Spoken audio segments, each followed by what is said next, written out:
My parents showed up to my daughter's birthday completely empty-handed, and my mom smiled and said we forgot, and I said nothing, but 1 week later when they needed something from me I reminded them exactly what that word forgot actually costs.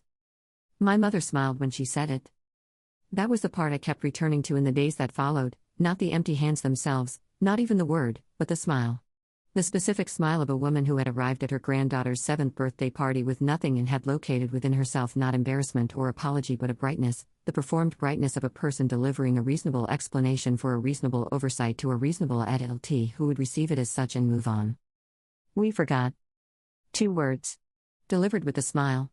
My mother's hand already reaching for the bowl of chips on the counter as though the transaction of the explanation was complete and the party could resume around the absence of whatever should have been in her hands. My daughter Ren was 7 years old that Saturday in March. She had been talking about her birthday for 6 weeks with the specific focused enthusiasm of a child who understands that a birthday is the one day the world arranges itself around her and who had therefore been arranging herself around the anticipation of it with considerable investment. She had a list. She had shared the list.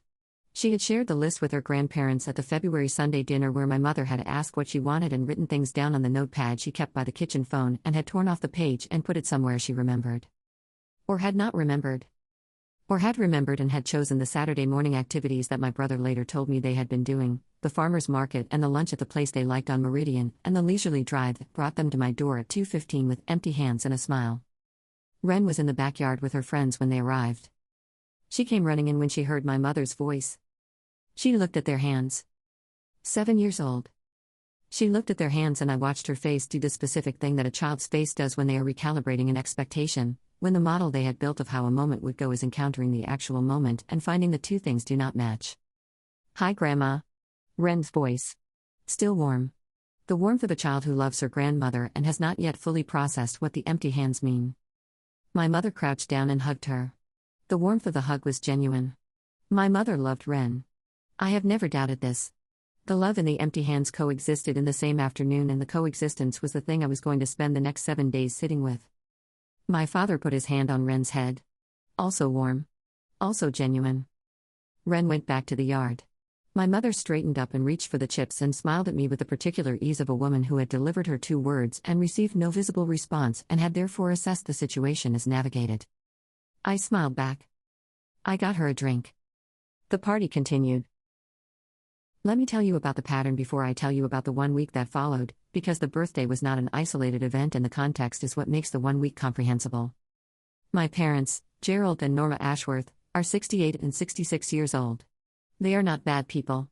I want to say this plainly because the story of parents who forget their granddaughter's birthday gift and receive consequences for the forgetting is a story that risks making them into villains, and they are not villains. They are people who love their family and who have, over the course of my 36 years, demonstrated that love in ways that were consistent and real when the demonstration required no particular sacrifice of their own comfort and intermittent when it did. This is the pattern. The pattern had a name in my head long before I named it to anyone else. I called it the comfort radius. The things that fell within my parents' comfort radius, that required nothing, that disrupted the farmer's market and the lunch on Meridian and the leisurely drive, those things received their full loving attention. The things that fell outside the radius, that required advanced planning or effort or the specific inconvenience of having another person's needs exist on your schedule rather than around it, those things received apology and explanation and a smile. We forgot. The smile. The chips. Ren's birthday had been on the calendar.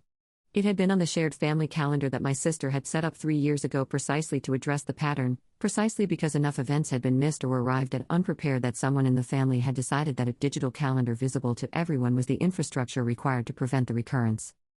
The birthday was on the calendar. My mother had written down Ren's list on the notepad by the kitchen phone. They had gone to the farmer's market.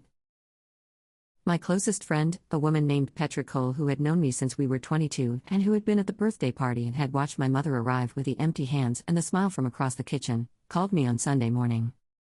Her voice on the phone had the specific quality it used for things she had been processing since the previous day and had arrived at a position on.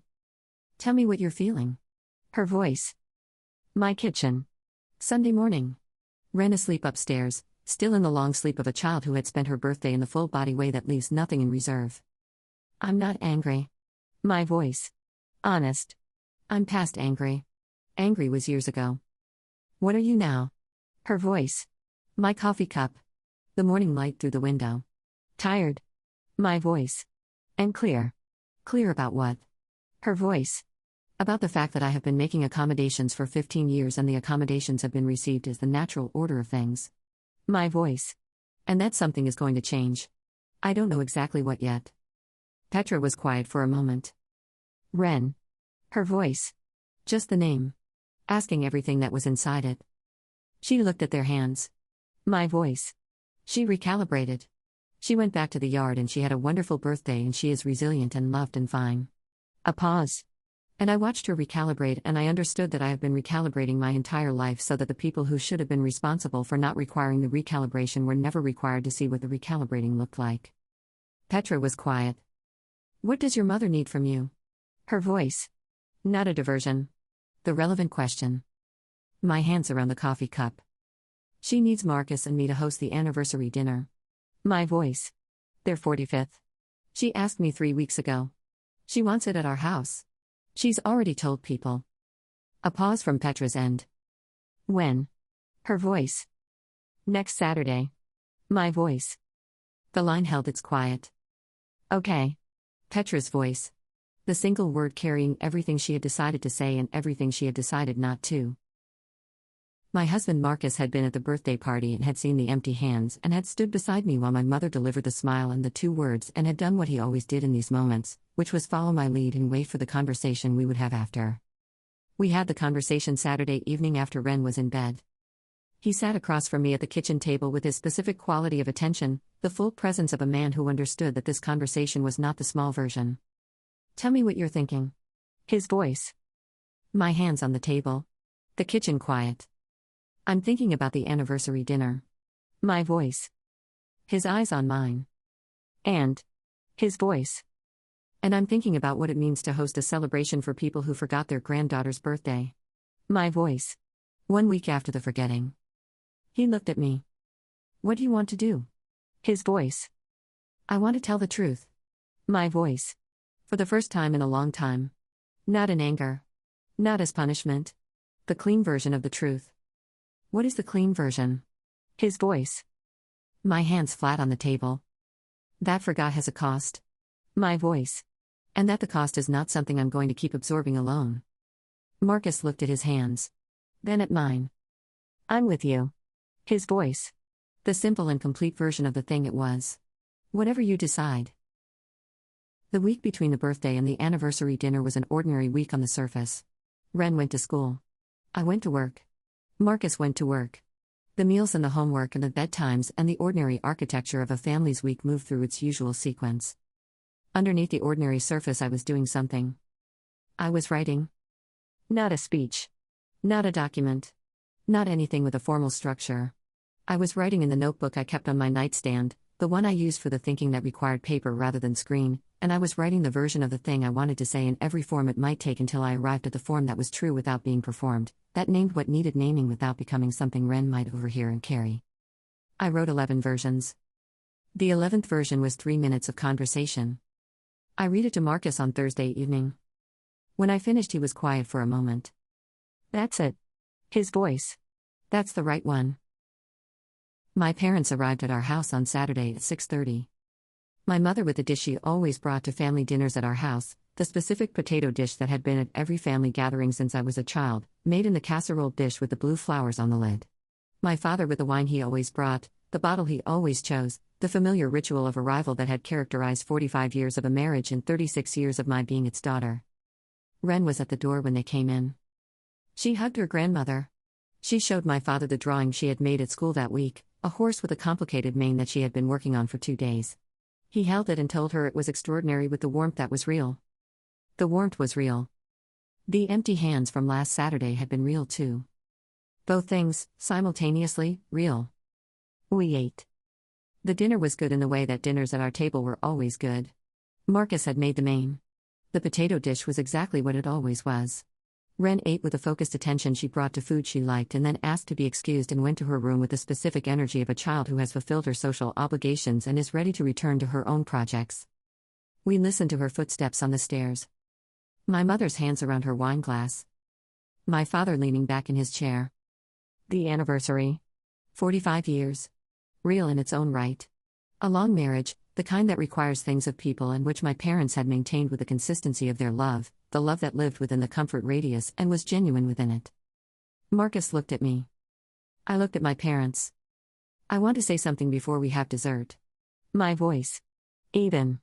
Warm in its register, not cold, not the voice of a verdict but the voice of a person saying something honest to people she loved.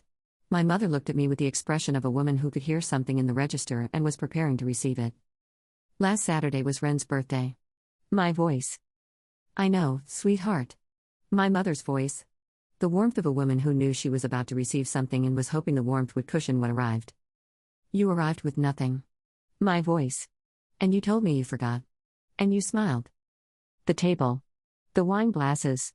The anniversary dinner with its casserole dish and its familiar bottle. I didn't say anything then. My voice. Because Ren was in the yard and her friends were here, it wasn't the moment. A pause. This is the moment. My father's hands on the table.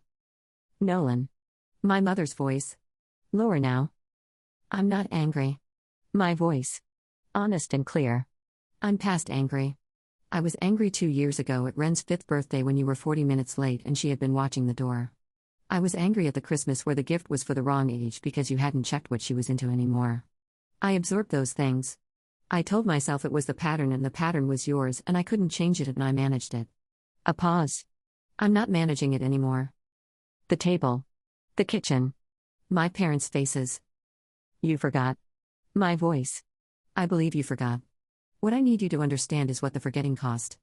Not me. Ren. She came running in when she heard your voice and she looked at your hands and she recalibrated. At 7 years old she recalibrated her expectation of what her grandparents would bring to her birthday. And then she went back to the yard and had a wonderful day because she is resilient and she is loved and she did not make it an issue. My mother's eyes wet. My father looking at the table. I'm hosting your anniversary dinner tonight because I love you. My voice. And because 45 years is real and worth celebrating. Those things are true. A pause. What is also true is that I am not available anymore to host the celebrations and absorb the forgettings as separate categories that don't speak to each other. They speak to each other. Forgot has a cost. I need you to know what the cost is. The table. The silence of a room that has received an honest thing and is sitting with it. My mother's hands around her wine glass. Tight. My father's eyes coming up. What do you need from us? His voice. The direct question. The question of a man who had heard what was said and was deciding to respond to it rather than to the discomfort of having heard it. That question was the cliffhanger. Not because of what I was going to say. Because of what his asking it meant. He had never asked that question before. In 36 years of the comfort radius and the forgettings and the smiles and the absorbed accommodations, my father had never sat across from me and asked what I needed from them. He was asking it now. And the answer I had written 11 versions of in the notebook on my nightstand was ready. I told him. Not the 11 versions. The one version that was true and complete and said in the voice of a person asking for something specific rather than expressing a feeling. I need Ren to be a priority that exists on your calendar with the same weight as the farmer's market. My voice. I need her birthday to be something you plan for the way you plan for the things you enjoy. Not because it's obligatory. Because she is 7 years old and she is your granddaughter and she ran in from the backyard when she heard your voice. My mother's hand came up to her face. I need the forgot to not happen again. My voice. Not because gifts are the point. Because the forgot communicates something to a 7-year-old that I don't want communicated. It tells her that she did not merit the planning. And she merits the planning. The kitchen. The anniversary dinner. The casserole with the blue flowers on the lid. And I need to stop being the person who absorbs the gap between what you intend and what you deliver. My voice. I have been absorbing that gap for Ren's entire life and for mine before that. I am done with the absorbing. Not with you. With the absorbing. My father looked at his hands. My mother looked at the table. The specific quality of a room after honest things have been said, not the silence of damage but the silence of information that has arrived and is being processed by people who have not been asked to process this specific information before. We didn't know. My mother's voice. Low. The brightness gone. The warmth underneath it, the real warmth, more visible now that the performed brightness had stepped aside. I didn't know she watched the door at Christmas. I didn't know she recalibrated. I know you didn't know. My voice. I managed the gap so you wouldn't have to know. I'm telling you now so you can. My father looked up. We'll do better. His voice. The voice of a man saying something he meant and who was uncertain of his capacity to fully mean it and who was saying it anyway because it was what he had. I'm going to hold you to that. My voice. Not to punish you. Because Ren is watching. My mother nodded. My father nodded. Marcus got up to get the dessert. The dinner continued. The conversation at the table was not the end of the thing. It was the beginning of the different version of the thing. What happened in the weeks that followed was not transformation. It was the specific slow work of people who have received information they had not previously had and are attempting to act on it with the resources available to them, which were real but had been operating within a comfort radius that the dinner conversation had widened. My mother called on the Monday after the anniversary dinner. Not to relitigate. To ask. What is Ren into right now? Her voice. I mean specifically. Not what I think she's into. What she's actually into. My kitchen. Monday morning. The coffee. Horses. My voice. She's been drawing horses for 2 months. The library has a program on weekends about equine science that she's been asking to go to. A pause. Can I take her? My mother's voice. I looked at my coffee cup. Yes. My voice. She would love that. My mother took Ren to the equine science program the following Saturday. Ren came home with a folder of information about horses that she showed Marcus and me with the specific full-body energy of a child who has been seen in her current interest by an ADLT who matters to her and who has invested attention in the specific thing. She talked about it at dinner. She talked about Grandma Norma's questions and what Grandma Norma had learned and what Grandma Norma had said about the horses. I watched my daughter talk about her grandmother with the warmth of a child who has been given something real, and I felt the specific complicated thing that was not simple relief and was not simple gratitude but contained elements of both alongside the specific grief of a person who understood how long the real version had been available and how long it had not been chosen. My father called 3 weeks after the anniversary dinner. His voice on the phone had a quality I did not immediately recognize because I had not heard it before and then recognized because it was the quality of a man who had been thinking about something and had arrived at a point where the thinking required to become conversation. I want to ask you something. His voice. Ask. My voice. The forgetting.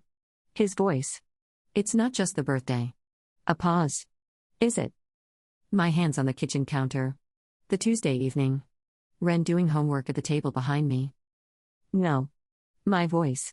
It's not just the birthday. A long quiet. I've been trying to remember the things. His voice. Going back. Trying to see what I missed. A pause. It's a lot. Yes. My voice. It is. I'm sorry. His voice. The specific weight of an apology from a man who did not apologize often and who was therefore delivering one with the full difficulty of someone for whom the delivery required something real. I know. My voice. I don't know how to fix the past ones. His voice. You don't. My voice. But Ren has a lot of birthdays ahead of her. His breath on the other end. I put her birthday in my phone. His voice. Not just on the calendar. In my phone with a reminder that goes off 2 weeks before so there's time to plan. I stood at the kitchen counter. Thank you. My voice. 2 words. The weight of them. It shouldn't have taken this long. His voice. No. My voice. It shouldn't. I'm glad you said something. His voice. Instead of continuing to not say something. My hands on the counter. Ren behind me, pencil on paper, the sound of homework. Me too.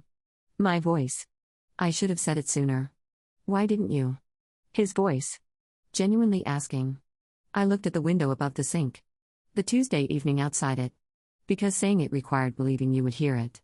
My voice. And I wasn't sure you would. A long pause. Did you think I would? His voice. This time. No. My voice. Honest. I didn't know. I said it because Ren watched the door at the 5th birthday and looked at your hands at the 7th, and I understood that the cost of not saying it was now landing on her and not just on me. His breath. She's a good kid. His voice. She's extraordinary. My voice. Petra came for dinner 2 weeks after the anniversary. She sat at my kitchen table with wine and the specific quality of a woman who had been waiting to hear the full account and was ready to receive it. I told her everything. The dinner. The 3 minutes. My father's question. My mother in the equine science program. My father's phone with the reminder. She was quiet through the whole thing. When I finished, she picked up her wine glass. How do you feel? Her voice. My hands around my own glass. The kitchen. The house quiet around us, Marcus and Ren already asleep. Like I put something down. My voice. Something I had been carrying so long I had stopped feeling the weight of it separately from the weight of everything else. The accommodating. Her voice. The accommodating. My voice. Is it gone? Her voice. I looked at my glass. No. My voice. The pattern is still the pattern. My parents are who they are, and the comfort radius is real, and they are going to fall short of what I want for Ren in ways I cannot fully predict. A pause. What's different is that I said the thing. The honest thing. And they heard it. And my father put her birthday in his phone. And my mother took her to the horse program. A pause. Those things are real. They're not everything. They're real. Petra looked at me. And when they fall short again. Her voice. I'll say the thing again. My voice. The honest thing. Not the managed version. Not the absorbed version. The one that costs something to say and therefore communicates that there is something at stake. She looked at her wine. You should have said it years ago. Her voice. Not an accusation. The statement of a woman who had been watching the pattern and who was saying the accurate thing. Yes. My voice. I should have. Why didn't you? Her voice. Because I loved them and I didn't want to damage the relationship. My voice. And because I kept telling myself the pattern was fixed and unchangeable and that naming it would only produce conflict without changing anything. And now. Her voice. Now I understand that the conflict is not the damage. My voice. The silence was the damage. The conflict is just the honest version of the thing that was always there. Petra picked up her glass. The smile. Her voice. The smile. My voice. When your mother smiled and said we forgot. Her voice. What did you feel in that exact moment? I looked at the table. I felt Ren running in from the backyard. My voice. I felt her looking at the empty hands. And I felt the specific thing you feel when you understand that the choice you have been making to absorb things is not protecting the person you thought you were protecting. It was just delaying the moment she would see what I had been seeing. Petra was quiet. She would have figured it out eventually. Her voice. She was already figuring it out. My voice. At 7 years old she had already started building the model. The recalibrating was not her first recalibration. It was just the first one I watched clearly enough to understand what I was watching. Ren's 8th birthday is in 11 months. I know this in the specific way that parents know the distances between their child's birthdays, not as an abstract calendar fact but as a lived timeline, a sequence of months that will move through their ordinary texture and arrive at the day. My father has a reminder in his phone. My mother has been taking Ren to the equine science program on the first Saturday of each month. She brings a notebook. She writes things down. She asks questions that Ren has started providing context for in advance. Texting my mother links to things she has read because she understands that her grandmother is trying to learn what she is learning. That is new. That is the thing that the dinner produced that I had not expected, had not planned for, had not written in any of the 11 versions in the notebook on my nightstand. Not just the reminder in the phone. Not just the attendance at the birthday. The genuine interest. The notebook. The Saturday mornings. The text links. My mother has started to learn my daughter. Not the general granddaughter. The specific 7-year-old who draws horses and knows things about equine science, and who ran in from the backyard at her birthday party when she heard her grandmother's voice and looked at her grandmother's hands and recalibrated. That child is now being learned by the woman who arrived with empty hands and a smile. The learning is not sufficient to undo the arriving. It is not meant to be. It is meant to be what it is, which is the beginning of a different way of showing up, delivered late, imperfect, real. Here is what I know about the smile. My mother smiled because she had made peace with the forgetting before she arrived at my door. She had assessed the situation internally and arrived at a position of reasonable explanation and had come to the birthday party wearing that position the way you wear something comfortable and familiar. The smile was not cruelty. It was the natural result of a lifetime of forgettings that had been absorbed without visible cost by the person who absorbed them. When there is no visible cost, there is no signal that a cost exists. I had been absorbing without signal for 15 years. Ren watching the door at the 5th birthday was not a signal I sent. It was a signal I received and managed before it could travel. The 7th birthday was the birthday where I stopped managing it. I said nothing in the moment because the moment belonged to Ren and her friends in the backyard and the birthday that was hers. I waited 1 week. I waited until the anniversary dinner had been prepared and the casserole dish with the blue flowers was on my counter and my parents were sitting at my table at the celebration I had agreed to host. And then I sent the signal. Not as a punishment for the empty hands. As information that the empty hands had cost something and that the cost was no longer going to be invisible. My mother's smile disappeared when she understood what was being said. What replaced it was not guilt and was not shame. It was my mother, the real one, the one who loved her granddaughter genuinely and who had been operating without understanding the full cost of the comfort radius, learning what the cost was. That is a different thing from guilt. Guilt produces apology. Understanding produces the equine science program. And if you have been absorbing the forgotten, the smile and the empty hands of someone who loves you and has been allowed to love you without the discomfort of being required to love you at a cost, understand this: the signal you have been withholding is not a weapon and is not a punishment, and is not an act of cruelty toward the people who have been forgetting. It is information. It is the honest version of a cost that has always existed, has been invisible because you made it invisible. Make it visible. Not in anger and not in the moment that belongs to a 7-year-old in the backyard. In the dinner that comes 1 week later. In the 3 minutes of the honest thing. Before the 8th birthday arrives and your child looks at the hands again and recalibrates again and you absorb it again, and then the model she is building about what she is worth to the people who say they love her gets one more data point that tells her she is worth less than the farmer's market and the lunch on Meridian and the leisurely drive. Say the thing. The cost of forgot should never be invisible. And the people who have been forgetting deserve to know what they have been spending.